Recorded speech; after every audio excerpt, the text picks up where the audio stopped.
பார்க்க போறேன்னா இன்னைக்கு தாவேக்காவினரை பத்தி எத்தனை நியூஸ் வந்திருக்குன்னு பாக்குறேன். ராமநாதபுரத்திற்கு அழைத்து சென்று கூட்டு பாலியல் பலாத்காரம். ஸ்ரீவைகுண்டம் தாவேக்கா எம்எல்ஏ மீதும் நடவடிக்கை. தாவேக்கா 1 போலீஸ் கூட்டு பலாத்கார முயற்சி. தாவேக்கா பிரமுகர் உட்பட 3 பேர் கைது. 2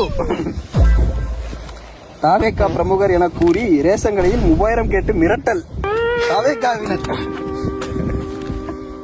அடுத்து தாவேக்காவினர் என்றால் தமிழக பெண்கள் அஞ்சி ஒதுங்கி நிற்க வேண்டும். டிடிவி தினகரன். இதான தாவேக்கா பிரமுகர் விஐபிகளுக்கு பெண்கள் சப்ளை.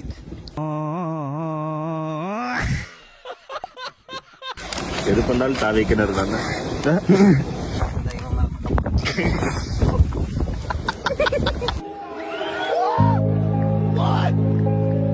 அவன் எம்எல்ஏடா, அவனுங்க எப்படி பண்ணிட்டு